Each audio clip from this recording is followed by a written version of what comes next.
Sakti, Sakti, Sakti, Papa Nesti.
Puji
Raden Sesna matur marang Risang Mahayogi Sang Wipragati paran karasaning diwanguti pati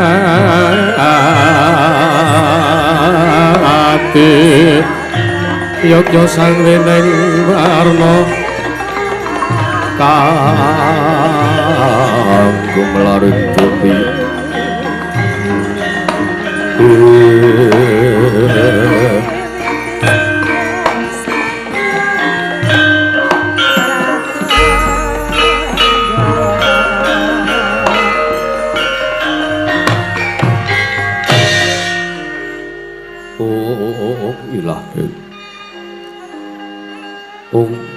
Ilahit awigna mas purnama sidhem awigna mas purnama sidhem silat mriwang jagat karana sirang tandha kawisesaning bisana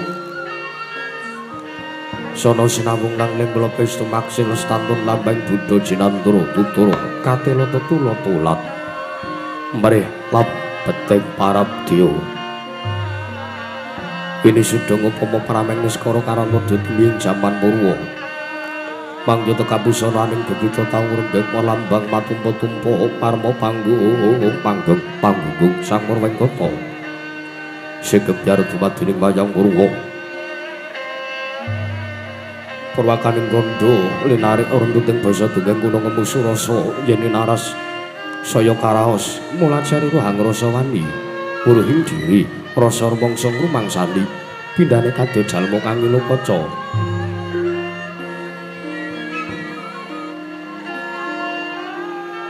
jarwewa sinakop cang caritara becewus kagelar jero pakliran yaiku jatra mrisan pagelaran inggit purwa Surya Candra Darmi Wangkartika wis kena bong drateng kawasa sahari ratri hangidri bawana prateking tuk sinuglir kemanti tempat dadi petanganing dina sasi warsi wing tukang sarta abad tetulan tangkar temangkar toya sinrembun toya jarwa pating rembyah datu padang kudu alang atoga buron wono yang buron wono dadi branan tanpa wicalan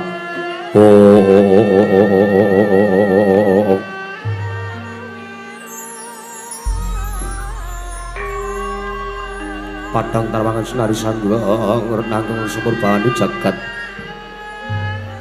Bungging jagat ketantuk mungup-mungup mungging kalengan wukrabang pengangah lamun keksayan dilat-dilato bumi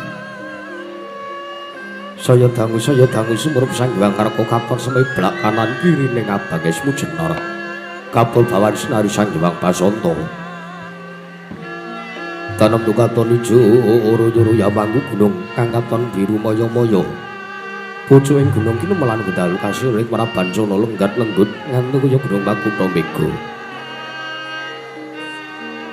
tarmetawis dangu soleh ngawula tasih dene warsa upaya buka karep Tegal Sawahi anggur sino tatono pedhote serambi senggonan sesindenan mikul garul kune anggir raja kayane sawanana tembagan samara wangi Sanggang saya dangu saya inggil wis katon melok sinari jagat dunung ngene papat lor kidul wetan yang ulon sinari jagat kang samira banyata rebut tejo rebut kebuwung paradatan wonten ing tengah madani kekuwunging pertapan Kutha Runggu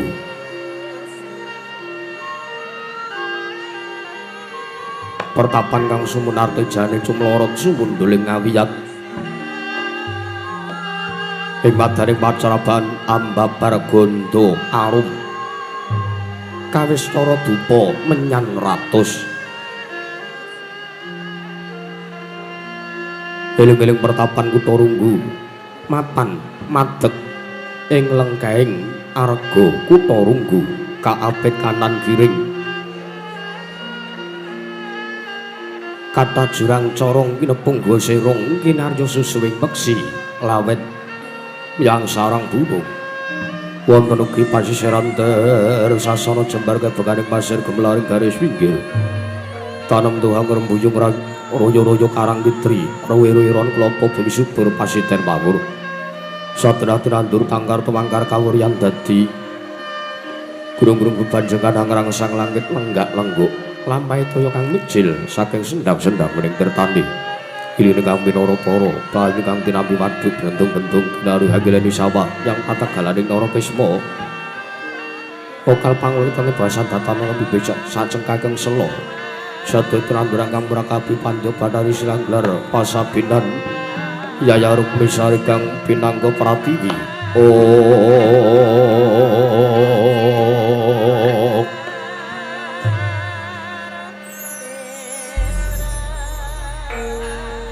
Pategalan Gopal Wijo ingkang ngrembuyung gegudungane ambiye kowe nganti kaya manglung wit-witane pala kependhem pala kesimpar pala gumantung sadaya tan kuci wajinawi tuklang kang mamek sarasanding dewi Ingon-ingon raja kaya itik iwen sansyang rembug lamun siang aglaring manggunat lamun wanci surup surya samya bali mring kandangi sowang-sowang Datanana carane kandhang aku kenancing palang labet tebih saking tindak durjana cuti samya sayek seka kadya karya luhuring nusa bangsa tuwin pertapan ning ngarga kutha Runggu wana ngimbangi gunung anggo ngreksa mrih lestari pentumurun trah tumrah sada dadi guru-guru kaneng lingkungan langgung-langgung lamun to tinaliti sampun samya samet maring sesanggeman sepen tebih saking tindak sansaya sinansaya winada widananing umat sinamatan daya dinayat sawijing cismapan jatining pecerabaan kang pinuji temah mawujud manunggaling cipta rasa karsa kang sak temah ambabar karya kenging binasake ing madaning pertapan kutha Runggu nedheng awontenaken dintening pawiyatan lasinten ingkang sampun lenggah wonten madaning pacerabaan muhung pandhita ing pertapan kutha Runggu wusana pernahi dewi-dewi lamun kethek arane Pragusa buta arane Prajeka dewa wewisik pandhita wenang apa parap nenggih sang tapa begawan Kesawa Sidi sang notarsa lenggah ing madaning pacerabaan ing pertapan kutha Runggu tuhu pandhita kang gedhe pangaribawane saha dhuwur kawekasane kuncara ngelmune anjayeng bawana pangwasane kang wis kayap dening sangganing para emban miwah para cantrik manguyu jejonggo ingkang sami sebut dede kok titah limrah dede kok titah sawantah nanging nyata tuhu mantasaning para satriya kadite kang sampun lenggah madaning pacerabaan Kesawa Sidi sowan wonten ing pertapan kutha Runggu nenggih pandhita ing Kendali Sada ing Gunung Kundalini nenggih sang tapa begawan Mayangkara ya sang Raden Anoman ya Bambang Senggana ya Maruti ya Gembok Mangliawang ya Risang Rama Dayapati pradene katon piswanipun Dedya Kala jajak merka piranganing kadang tunggal bayi miwah Gajah Setu Bondo temah kawedharing lisan sang begawan Kesawa Sidi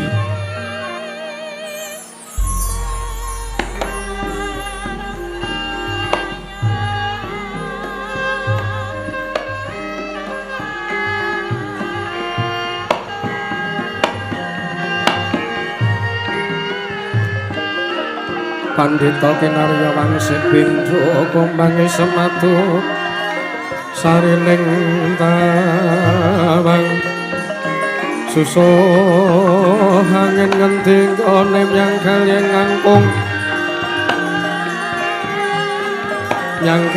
ngangkung paksi mebar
sasetyane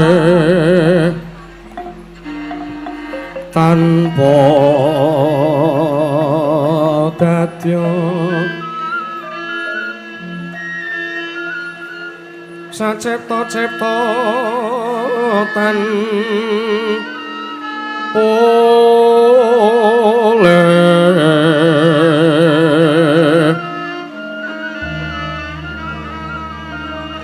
kang raton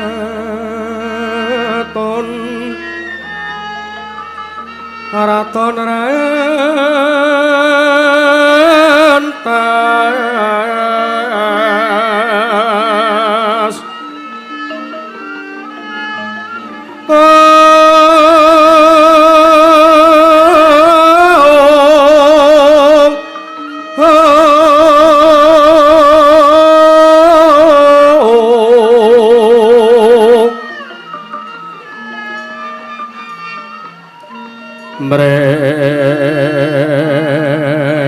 luhur asor pinangge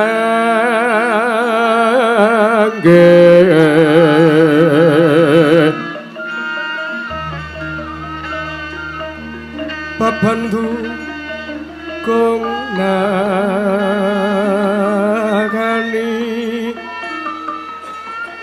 kong asing kanesan nipun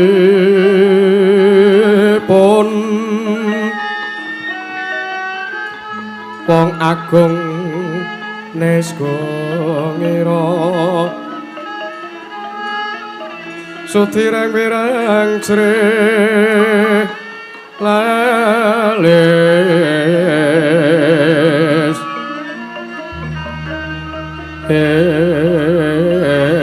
enggang siletan toleh cilik ira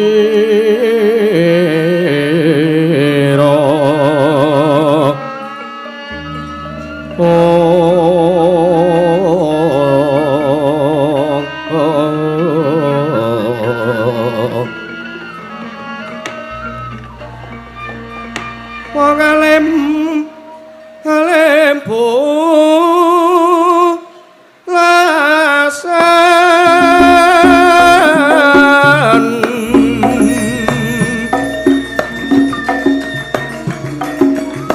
coba putih jero kuning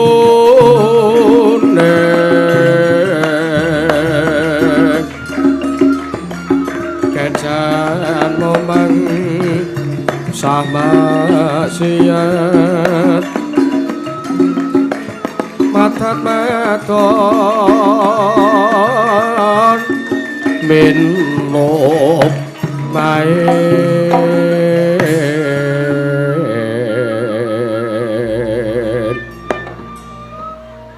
pak umpaan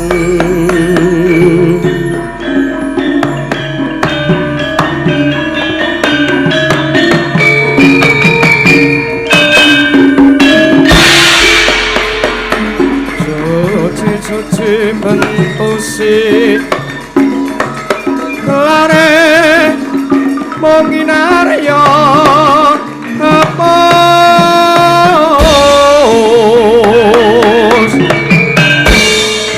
waton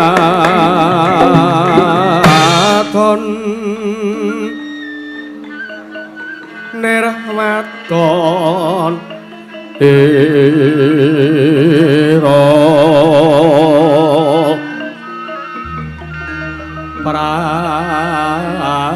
prabaweng saloka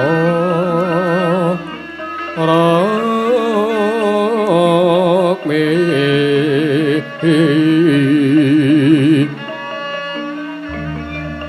kabeh-kabeh mung marana tingalira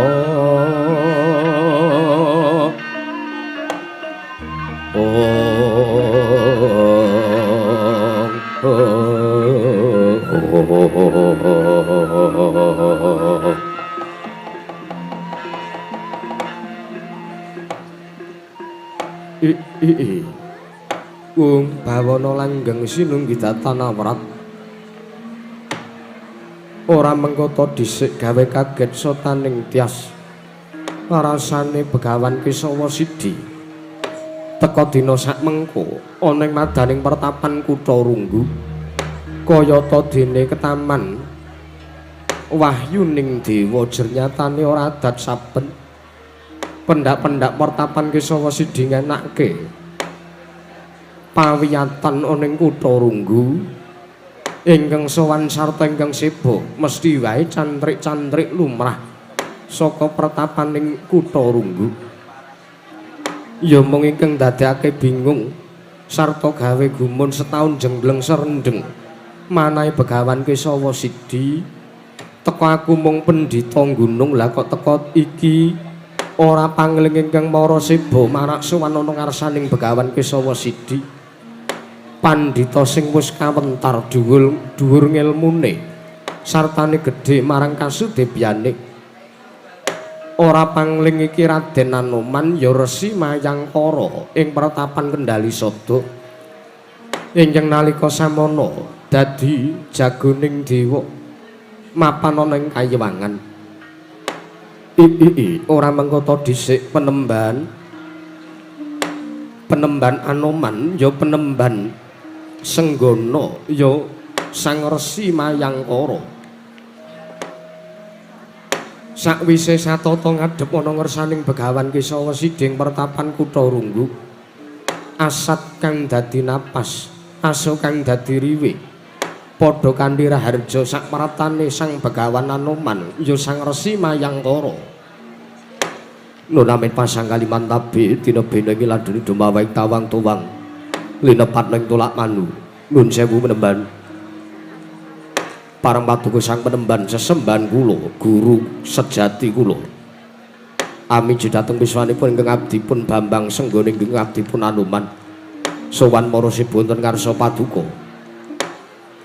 tansah pinayeng kawidadan dening sami kula tebih saking rubeda sowan kula kepareng kula ngaturaken sembah sungkem pangabekti kula kunjuk sandhaping padha paduka Sang Pinandhita Kesawa Sidhi pertapan Kutha Runggu mengko ta dhisik Resi Mayangkara kula katimbalan kados pundi aja kaladuk wani kurang deduga aturmu ya Raden jernyatane sira kuwi luwih dhisik urip gumelar linairake ana ing jagat tinimbang Kesawa Sidhi wis luwih dhisik suwe nggonmu urip ana ing Madyapada bebasan gesangmu kuwi wis wareg mangan gempalaning jagat legiasi ning kahanan tak kira apa ora kuwalik yen tok Anoman sing ngaturke bekti ana ngersaning Kesawa Sidhi malah tak kira gandeng aku tinemu taruna tinimbang Resi Mayangkara tanpa ana sembahku mboten penemban paripaksa menawi samangke paduka dawuh lan ngabdipun Senggana kula kapuri nampi sembahipun Gusti kula inggih sesembahan kula pun Begawan Kesawa Sidhi paripaksa mboten saged sababe apa mangkono kula sawan wonten mriki menika kula badhe nyecep ilmunipun Sang Begawan Kesawa Sidhi lan malah kula mboten narimakaken lan kula mboten badhe sudi kula katimbalan kanthi awasta peparap kula mboten purun menawi kula pun timbali mawi Begawan Anoman utawi Resi Mayangkara sabab kula ngrumaosi kula sawan wonten mriki menika kula badhe meguru lan kula badhe swita sartanipun nglebur tapak asta wonten ngarsa paduka Sang Pinandhita Kesawa Sidhi Kutha Runggu ing bawana langgeng sinunggih tatana wrat teka luhur wekasanmu Resi Mayangkara ning atase jeneng para kuwi wis madeg brahana mataun-taun kamangka wis luwih dhuwur kawekasane sarta luwih dhuwur ngelmumu tinimbang pendhita gunung Kutha Runggu iki yen to ditimbang sartane taker tak kira ngelmune Begawan Kesawa Sidhi ora sak babak sarta ora sak praju kelan apa kawruhmu Raden Anoman iya nanging tinimbang mengkone gawe kaduk ati kajeron penampamu lan gawe gelane atimu Raden Anoman ya Raden Senggana tak suwun prayogake rawuh ing pertapan Kutha Runggu sampun boten kirang prayogi Praban malah ora pangling uga perangane kadang tunggal bayu welala kok dadi ibarat manahku kelepan samudra madu pertapan gunung kutha runggu karawan para kadang tunggal bayu ora pangling ingkang wis ngaglah bergagah-gagah pideksa iki dedya kala jajak werka tak kira tak jaluk supaya merayogake pratane dedya kala jajak werka Raden kece wali kece satet alpan wali kopir bojleng iblis lanat padha jekan yo penemban sing gedhe pangapuramu yen to aku paripaksa suwaning pecrabaan kutha runggu gawe rontok blandar lan nusukmu merga sangka pertapanmu ya pecrabaan kutha runggu ki ming cilik kamangka deteku 3 meter dhewe aku munggah pertapan kene rontok kabeh usukmu penemban ora dadi ngopo Raden jernyatane dudu kok pertapan kutha runggu ingkang cilik nanging pawakanmu ingkang ngungkuli marang menungsa lumrah mangkono iya yen mangkono sowanku wis kapiji kanthi prayoga ngersaning Sang Begawan Kisawa Sidi aku ngaturke sembah lan basaku katurana ngarsamu penemban iya Sang Dedya Kala jajak werka tak tampa tiba sepadha-padha Raden prayogakna lungguhira kaya wis ora kurang kepenak mesti waya tuwuh tandha pitakon sakjroning atine Kisawa Sidi apa kang dadi darunane Dedya Kala jajak werka rawuh utawa prapta ana ing pertapan kutha runggu wis pantes tak kira lan wis sakprepe yen to panduka Sang Penemban Kisawa Sidi ora basa marang jajak werka mergo aku iki calon siswamu aku iki calon cantrikmu tanpa beda marang apa sing wis diaturke dening Anoman yen to niatku sawaning pertapan kutha runggu aku bakal nglebur tapak asta sartane aku bakal sewita nyecep ngelmuning Sang Begawan Kisawa Sidi pertapan kutha runggu mangkono Raden iya mula kang saka kuwi tak jaluk lahir lan batin panarimamu penemban iya kang prayoga lungguhmu Dedya Kala jajak werka kaya wis ora kurang kepenak wela iki pawiyatan pecrabaan pertapan kutha runggu kok malih dadi kebun binatang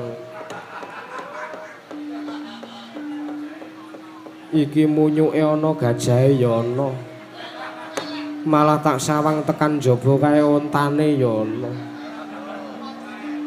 lah kok dadi sasat kewan apa-apa ana ora pangling Sang Gajah Setu Bondo Raden ngaturake kasugengan sak praptane Sang Gajah Setu Bondo Raden ya jagat pangestu wayah upana jagat Patendra Jala Dewaku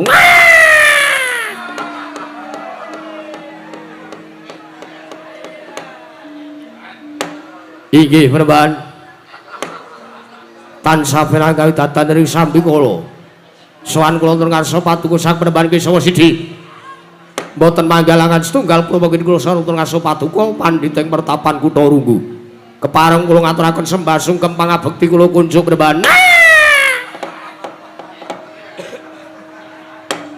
iya Gajah Setu Bondo tak tampa tiba sepadha-padha ora liwat prayogakna lungguhmu sampun boten kirang prayogi penemban sowan kula wonten ngarsa patuku Sang Penemban Kisawa Sidi pareng pangestu patuku badhe kula cancang puceng weni dumaweng wijang remeting merdaya saestu dadosaken cahya nercahya daging rakayawanan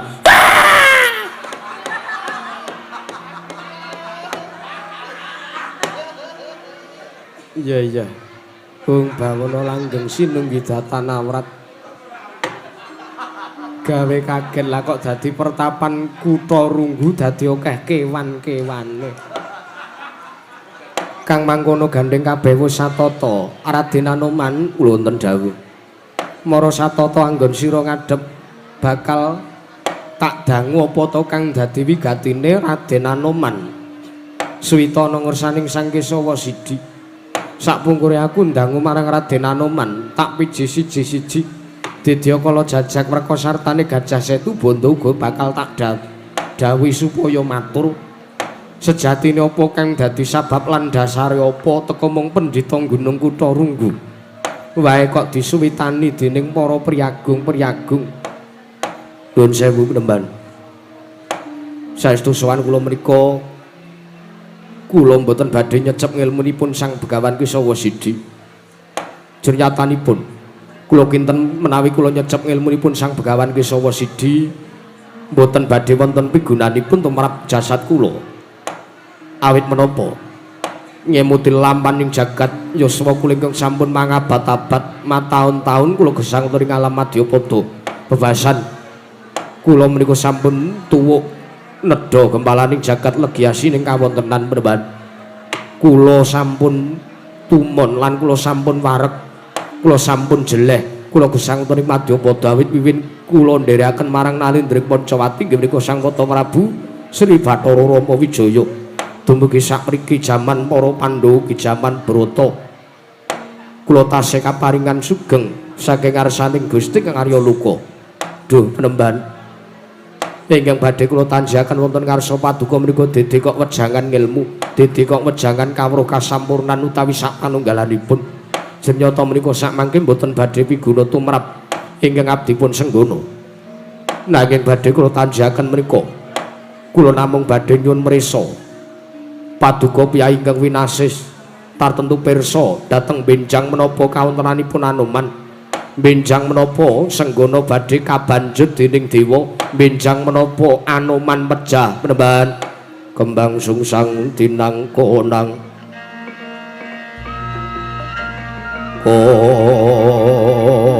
kota ora wis wayang.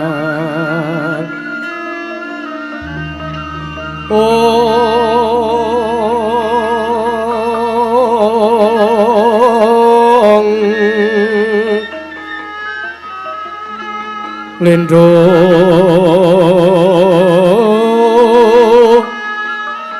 niro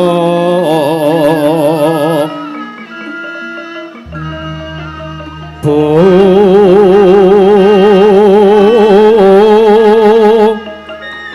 me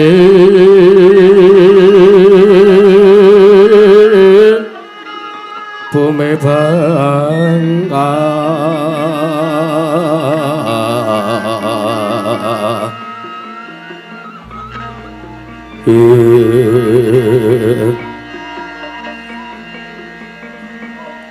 atam-atam babuwa ses kang tanur wiles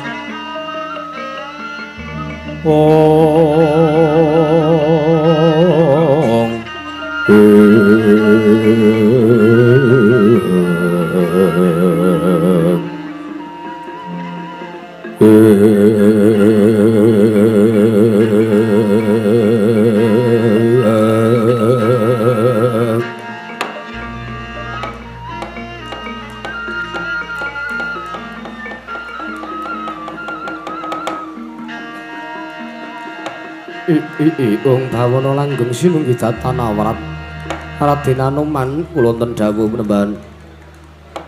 Teka gawe kaget Yasing Begawan Kesawa Sidi, teka pitakonmu kok nganeh-anehi.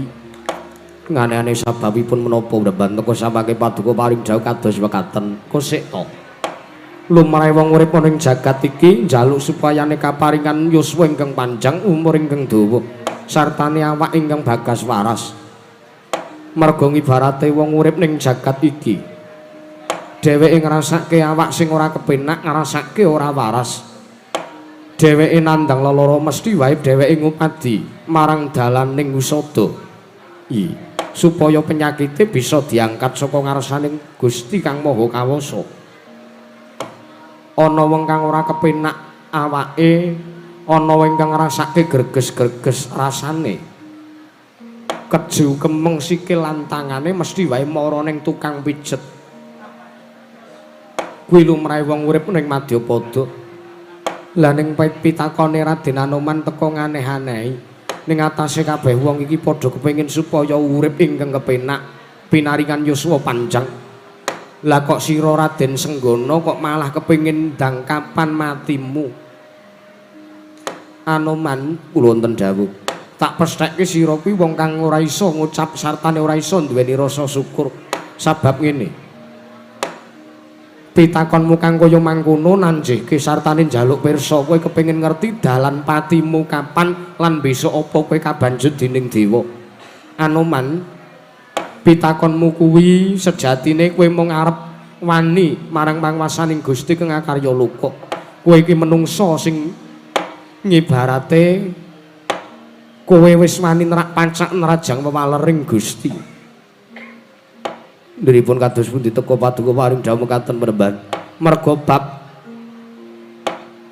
tumrap Kesawa Sidi babakan sanguning pati babakan rejeki jodoh kuwi mung Gusti kang duweni ngerti sartane mung Gusti kang pirsa marang kahananing menungsa urip ning Madyapada lah yen sira Senggana duweni pitakon sing kaya mangkono kuwi padha karone kowe ora percaya karo pangwasaning Gusti ibarate kowe diparingi rejeki ingkang kathah kowe diparingi rejeki wujud yuswa panjang kowe ora ngaturke panuwun marang Gusti nanging kowe malah maido karo sing gawe urip kuwi ora prayoga sartane kuwi dosa tumrap Begawan Kesawa Sidi mangkono waduh penemban malah kula gadhahi kalepatan menawi pitakonan kula kados mekaten iya mestine mangkono nek pancen kowe mung arep suwita nglebur tapak astana saning Sang Begawan Kesawa Sidi tak tampa kanthi lila gawa lair lan batin nanging kuwi wadining Gusti lho Anoman iki bab atimu sok kapan kuwi ora ana ingkang mangerteni kejaba mung Gusti nanging nuwun sewu tartentu kemawon paduka pirsa gandeng paduka menika caket dhateng ngarsanipun Gusti lah mbok menawi saged pun suwunaken pirsa takonke apa kula aturi sak mangke paduka sowan nursaning Gusti nyuwun pirsa Anoman besok apa le mudhar besok apa le pejah besok apa le kabanjut dening dewa lah kowe nek ngono malah mujek-mujekke mudharku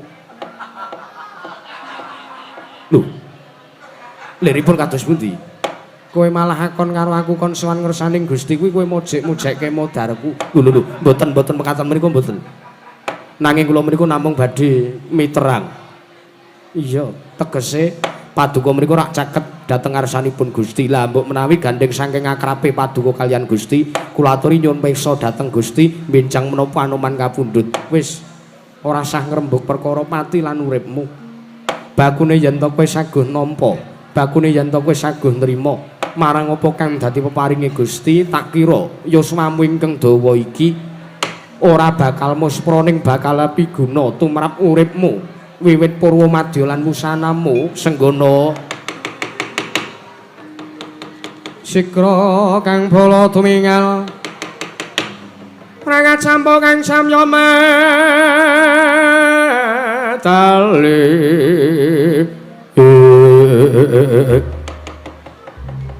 merat tadet pilateng kota Hanyanggung mangunjang nidrim benjang sangat diladinyo matali uwos Tresna sira wilangga kaya buta singa wragil pasti juga dendanya kang mangambabaya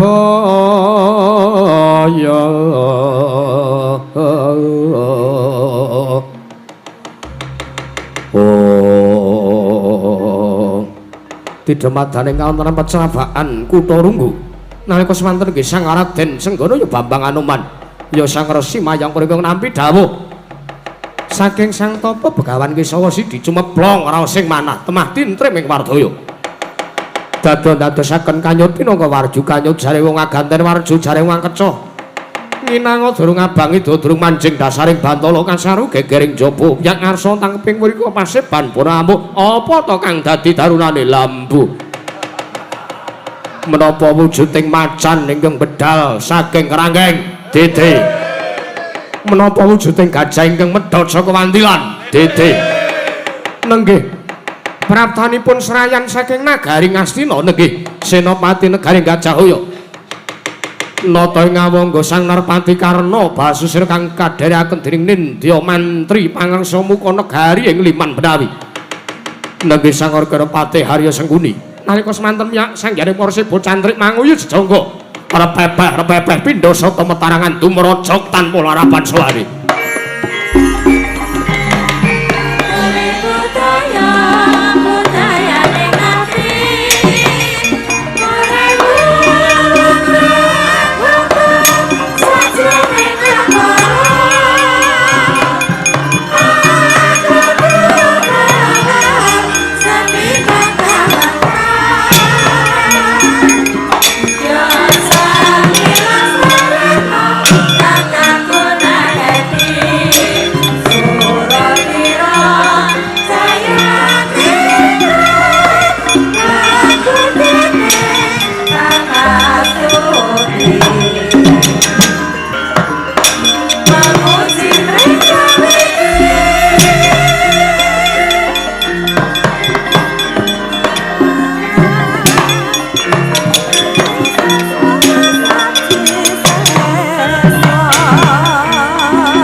mirem kembang popong tratebang saremu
Kanjrah ingkang puspita arum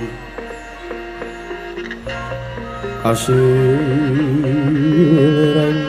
samirana mrek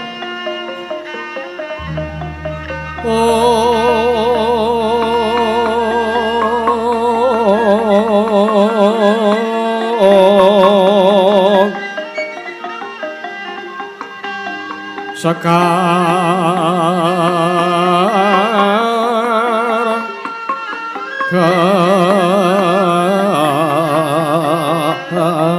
kadung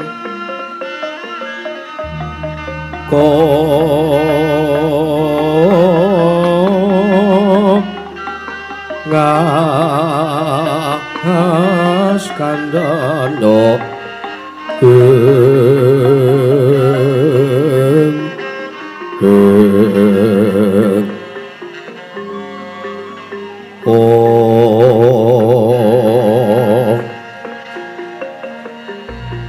maweh raras ratnaning driya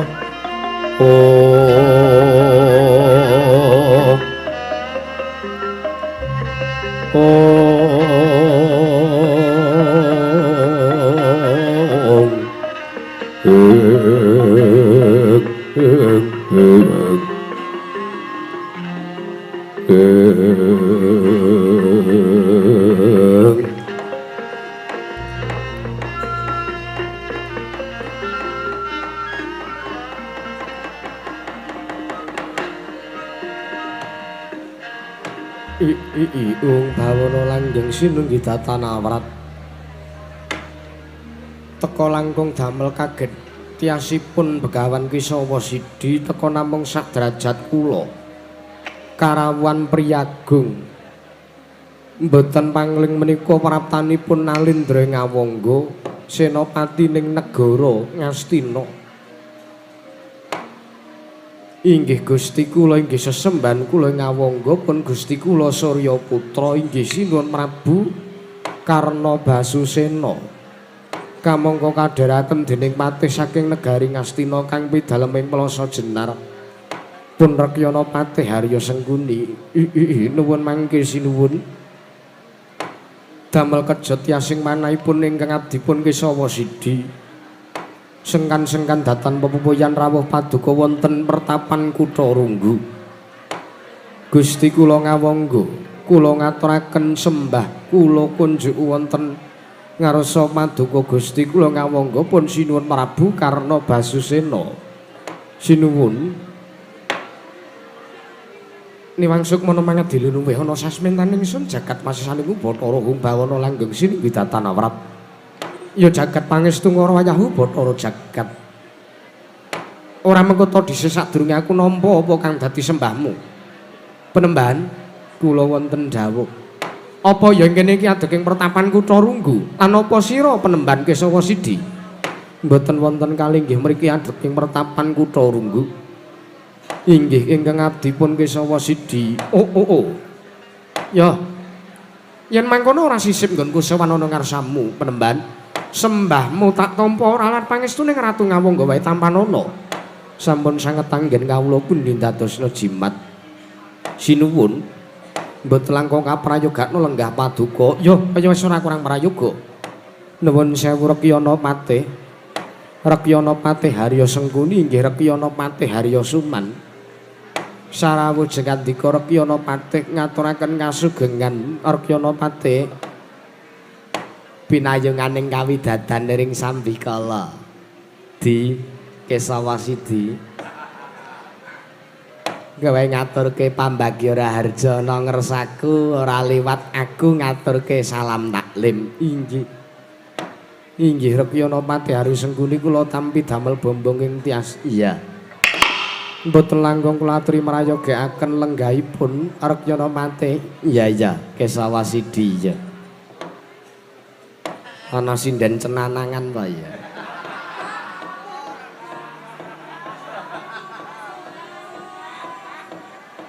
Walah. Dewa kok cenanangan. Lotak-lotak kesusu rabi ya. Paman kula wonten dawuh nggih. Nuwun sewu lah kok menawi estu menika pertapan Kutha Runggu lho. Nggih. Menika lah kok kawontenanipun nganeh-anehi. Nganeh-anehi pripun? Menika lah kok wonten Kakang Anoman prapta wonten mriki. Lah kula nggih bingung kok nggih. Kejaba Anoman nggih niku enten gajah. Nggih. Lah teng mburi kula niki malah enten barongan. Engko gegek niki mengke pertapan Kutha Runggu ajeng niki janjane senes pertapaning pendhita sing mejangake ngilmu ning niki mengke sekolah jadilan gitu. Sampeyan mriku kok aneh-aneh. Lho, mbok menawi lah niki enten barongane niki. Nuwun sewu sinuwun Prabu Karna. Apa Begawan Kesama Sidi? Sewu-sewu lepat kula diagung pangaksami kula kanggep luput lan dosa. Kula nyuwun lumebering sah samudra pangaksama. Wondene kula sak mangke arsa andangu dhateng rawuh paduka menapa ingkang dados wigatosipun sinuwun ya jagat pangestu karo wayah Bathara jagat. Yen ta Ratu Ngawangga wis kaparingan purba wasesa aku bakal matur samu Begawan Kesama Sidi kasumanggaken kanthi wekdal sak cekapipun. Kesama Sidi kula wonten timbalan. Anane Prabu Karna Prapta mrene iki babar pisan ora saka karepanku pribadi. Sriyatane ngelingi marang derajat lan kalungguhanku ning Praja Negara Ngastina aku minangka senopati ning negara. Mula kang saka kuwi sowanku ora saka karepanku dhewe nanging aku dapur diutus dening Yayi Prabu Jaka Pitana Yayi Prabu Duryudana. Munggo apa to kang dadi wigatine? Kesama Sidi.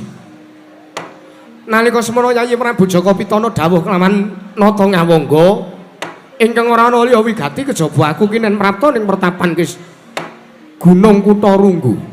Ya ingkang mapan ning lengkahe ngarga Kutha Runggu.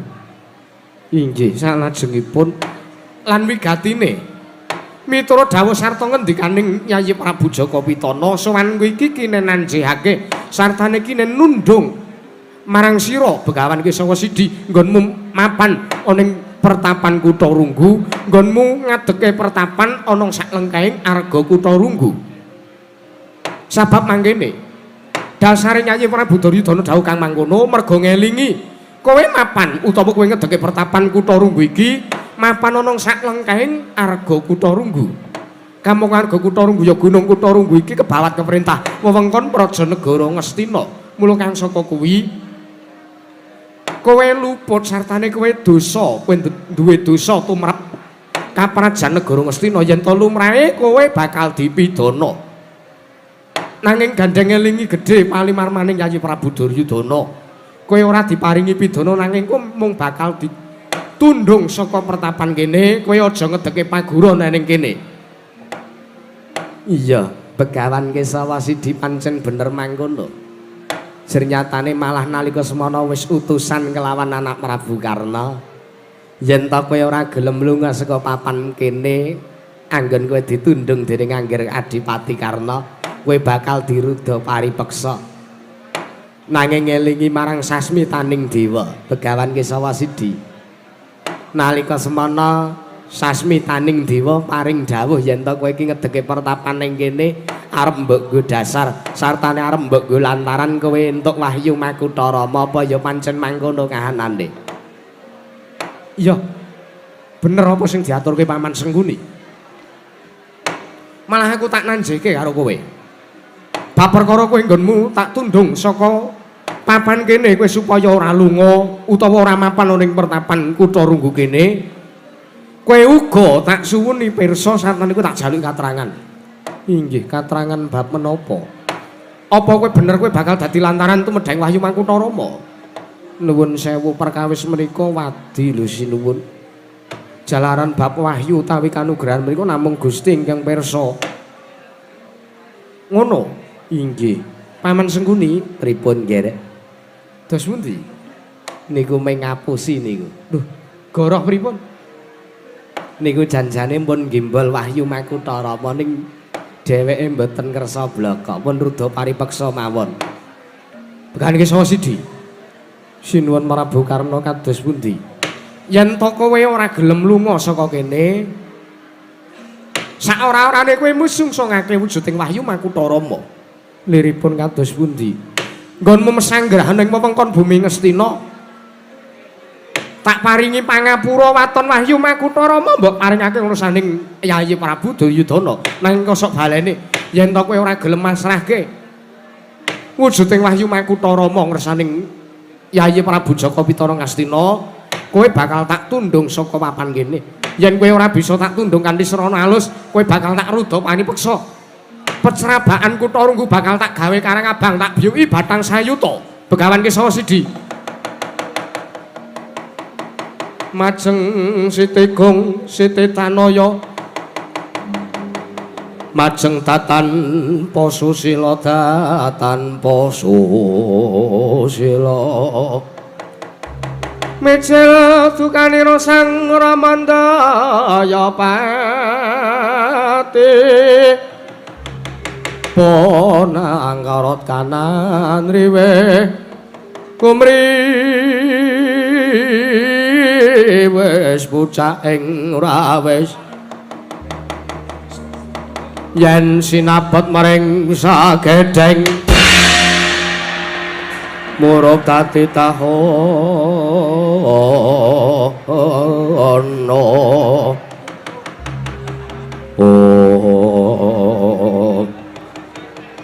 nuwun sewu sinuwun ngawonggo lho iki Kakang Senggana teka mapan ning pertapan Kutha Runggu sekawit kula mlebur tapak asta lan kula sita wonten kesaring Sang Begawan Kisawa Siding pertapan Gunung Kutha Runggu kowe arep ngopo Senggana nuwun sewu sareng kula midhanget pangandikanipun Gusti kula ngawonggo kok sajak runtik manah kula panas kuping kula ning atasipun menika sesembahan kula menika guru kula Sang Maha Gurunipun Begawan Mayangkara inggih pun Senggana inggih pun Anuman teka sak mangke badhe pun pulasara lan badhe pun rudha paripeksa dening wong Ngastina badhe pun rudha paripeksa lan badhe pun tundung dening antek-antek ipun Prabu Duryudana sinuwun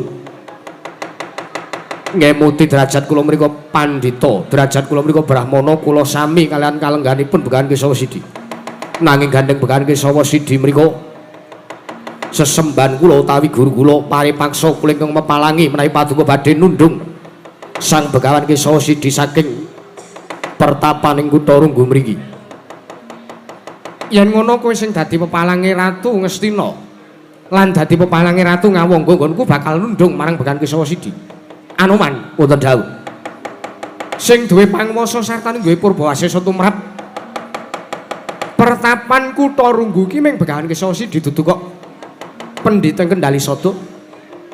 Mula kang saka kuwi kowe ora ana sambung rapete karo Prabu Karna. Kowe ora ndek wenang rembug perkara pertapan Kutha Runggu.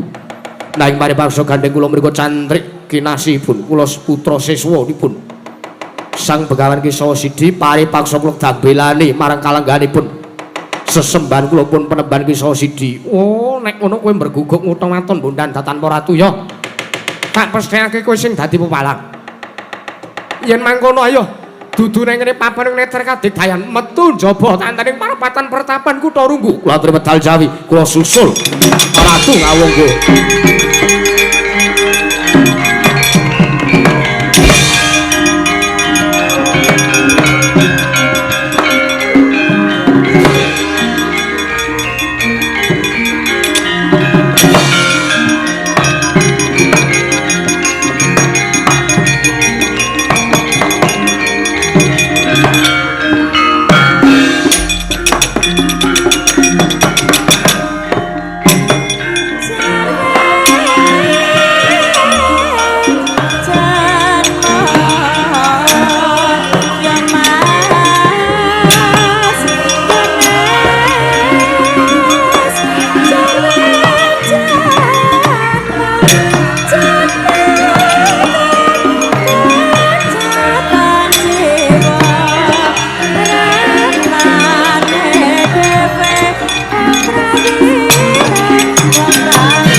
siswa matur marang Risang Mahayogi Sang Wipragati paran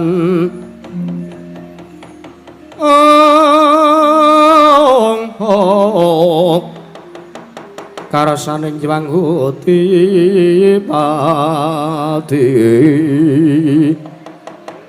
oh sewu lepat atur kula diageng pangaksami menemban iung bauna langgeng sinunggi datanawrat senggono wonten dawuh lah kok dadi ing mau kowe wis tak jlentrehke sartane kowe wis tak paringi dawuh uga wis tak jarwani perkara wong urip ana ing jagat kowe sepisan gersula perkara uripmu ingkang diparingi yuswa panjang saka dewa ping pindhone ing ngarep kowe matur yen to kowe sagung lebur tapak asta kowe sago dadi seswane Begawan Kesawa Sidi teges yen to kowe wis tinampa pasuwitanmu kowe kudu nampa kabeh apa kang dadi dawuhku sartane kowe kudu nyingkiri marang apa kang dadi pepalih sartane kang dadi wewalerku iki keparengipun kados pundi nanging bareng aku mangerteni patrapmu sing kaya mangkono senggono wonten dawuh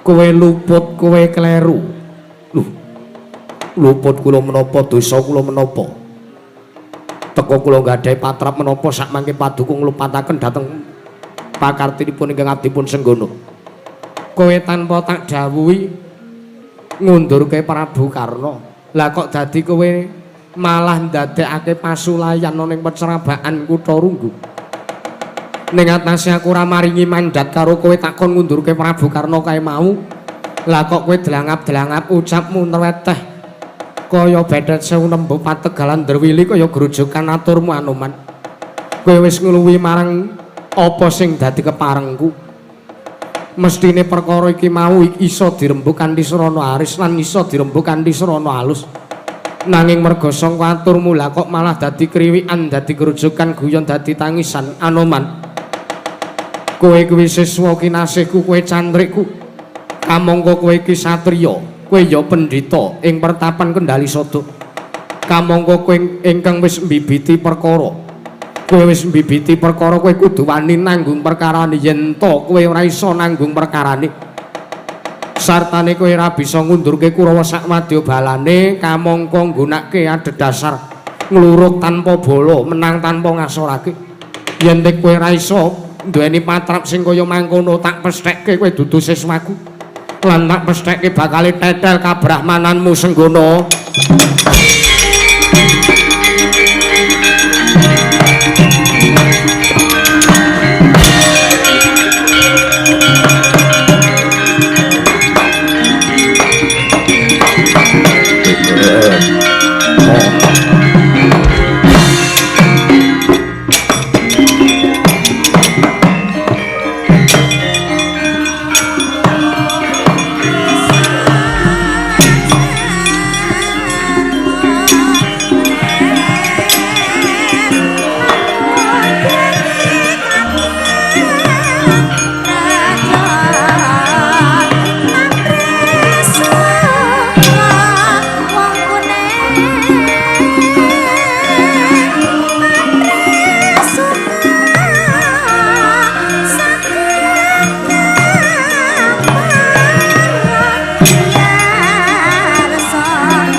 Dedya kala jajak werka kula wonten dawuh penemban Begawan Kesawa Sidi guruku nimbali marang sowanku ana dawuh apa penemban tak jaluk aja ngasih melu-melu sartane cawe-cawe marang apa kang dadi patrape Senggana ya Dedya kala jajak werka aku kuwi duweni watekan satriya penemban dadi yen to aku ora kadhawuhan yen to aku ora didhawuhi utawa aku ora dijawil sengara kelakon bilani karo sapa sing ora dawuh karo aku. Iya. Mergo aku ora didhawuhi dadi aku ora gawe acara dhewe. Iya. Aja kaget ya mung aku arep cerita. Perkara apa Didya Kala Jajang Werka? Sing jenenge Anoman ya senggono kae kawin wiwit biyen pancen mangkono patrape lan pancen kaya mangkono pambegane. Yen to ora didhawuhi dheweke semrintil mangkat gawe ontran-ontran dhewe. Nanging yen to dheweke didhawuhi malah sakala mangsane berguguk ngutha waton. Wo, aku dadi pirangane kadang tunggal bayu mumet ndasku. Wancine didhawuhi nyambut gawe mah dheweke mangkat mapan le turu. Mirang-mirang ki rombongan. Kamangka dheweke ya teka. Wonge ya lungguh. Ya dandan Jawa. Tak omongke nek didhawuhi nyambut gawe mapan turu, ya digeguyu karo sing tak westani. Iya, Ning bejane kolang-kalingan cagak. ya wis tak jaluk aja cawe-cawe perkarane Anoman. Ora penemban. Malah tak jaluk bubarno pecerabaan pawiyatan ana ing pecerabaan Kutha Runggu. Ya ngesoke dawuhmu aku njaluk pamit madal pasilan. Sing ati-ati aja kaya bocah cilik. Didya Kala Jajang Werka. Purna gati ning Pananggilan. Arsa sang pinanti sang bekan kuwi saha sidi. Tedhak saking pecerabaan arga Kutha Runggu arsa minggah wonten ing sanggar pamujan. Nalika semanten kadharaken dening sanggaring para cantrik manguyu jejangga. Candrané Windha Jawata kairing Widodara Widodari.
Oh.